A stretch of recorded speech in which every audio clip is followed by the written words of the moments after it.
want to know things considered. Trump had a really good week last week, so that means Meet the Press was preempted by soccer. There's nothing to talk about if there's no crazy Stormy Daniels stuff or something to go with, and he actually accomplished a ton. You should watch the shows from last week. We talk about it there. So if you didn't spend your weekend clucking like a chicken in support of Me Too,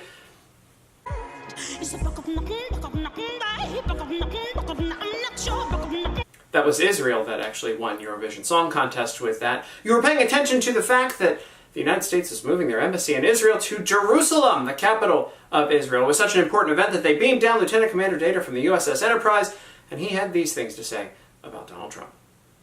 In December of last year, President Trump announced to the world that the United States would finally recognize the truth, that Jerusalem is the capital of Israel. He also declared that we would soon move our embassy from Tel Aviv to Jerusalem, and just 5 months later, we are standing on these grounds. It's actually the most I've ever heard Jared Kushner speak, ever. Didn't even know what his voice sounded like. Did not know what his voice sounded like. It was such a momentous event that 4 of the 5 members of NSYNC showed up. When Justin Timberlake's not there, they just don't look as good. And we heard from Maxine Waters and Nancy Pelosi at the event. Wait, sorry? No, they weren't there. Were any Democrats there? No. Were any Democrats even in the Middle East at that point? Oh, well, he did meet with guys from Iran. There are officials there. Of course, he wants to negotiate that John Kerry still thinks he's Secretary of State. Probably thinks he's President of the United States right now. Might want to take a look into whether or not that violates the Logan Act, huh? The media, trying to be as non-biased as possible, I laughed internally at that, covered the Palestinian Gaza Strip, where they are going crazy, protesting and attacking Israel and Israeli forces there and getting killed. 37 or 40 now, I believe, have been killed because the United States wanted to move their embassy to Jerusalem, so they should protest that. Anyway, at least there are no journalists that completely support terrorism in this. Oh, wait, what? Huh. Salume Anderson going online and saying that, hey, listen, these guys are armed with nothing more than rocks and the occasional Molotov or grenade. Just the occasional grenade. You know, you guys can go down to the store and get those kids and their grenades and Molotov cocktails. Nothing to see there. This weekend on Saturday Night Live, they were self-aware for about 20 seconds and went on a rant with their moms about how they're too mean to Trump. You like the show, right, Mom? I do, except for all the political stuff. We get it. All right. I remember I was in that production of The Crucible in high school. Oh, right, yeah. You know, The Crucible's a lot like the witch hunt against President Trump. Okay, don't love that. Let's go. Enough with the Trump jokes. Mom, I don't write those. And why doesn't SNL ever talk about Crooked Hillary? So will they listen to their moms or the people who wrote that sketch and change their ways from being completely negative against Donald Trump and just spouting liberal talking points? Probably not. Probably not at all. So don't expect any changes. Now on to news in California that should not shock you. A California state representative has proposed that they replace President's Day, celebrating Washington and Abraham Lincoln's birthday, with International Workers' Day. That's absolute socialism at its best right there, guys, because nothing says you hate America more than wanting to replace 2 presidents' birthdays and the celebration of that with a socialist Workers' Day.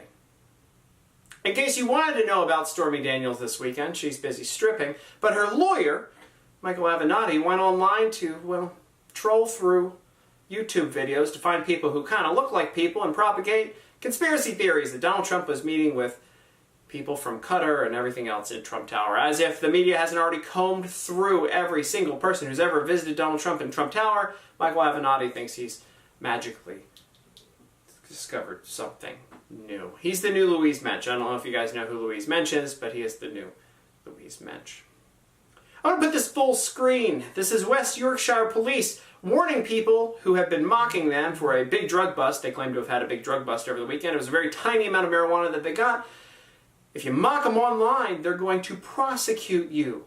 You should thank your lucky stars you live in America, and that we have free speech laws, and that we can mock things. Like the Yorkshire Police Department, who went on to have this on their Twitter page later that day, where they dreamed up a crazy scenario where someone would walk around with a 10-foot pole to reach through your mailbox and through windows that you absolutely cannot see through, to grab your keys and then rob your house. They actually spent time and money investing into that, and then they say that they'll prosecute you if you mock them. That is the absolute most ridiculous scenario I think I've ever seen.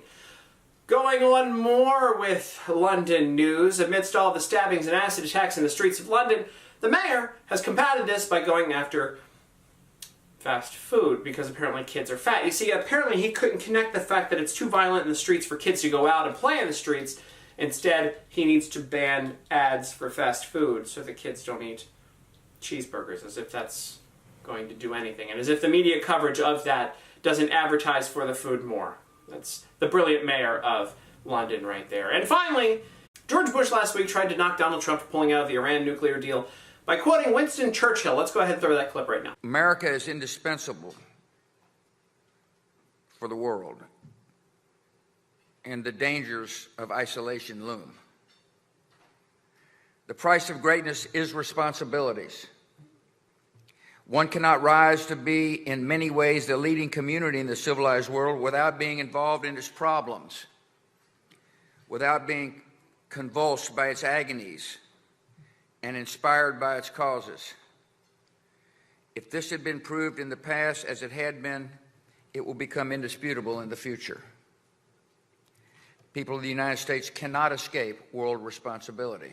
That's an interesting quote, and taken out of context, sure, that sounds like we shouldn't be isolationists, but put it into context, that was Winston Churchill talking to cadets at the Naval Academy, and what was he doing there? He was trying to encourage the United States to get involved in more wars. We weren't that involved in World War II at that point, and he wanted us to get even more involved. See how that works, and interesting that George W. Bush, who got us involved in wars that we probably shouldn't have gotten involved with, is quoting Winston Churchill, trying to get us involved in more wars. Huh, how about that? That's it for tonight's No Things Considered, guys. If you like the show, click the like button, click the heart button, click the smiley face button, share it with a friend. See you guys tomorrow night and every day of the week, 7:30 p.m. Eastern Standard Time, right here, NoThingsConsidered.com.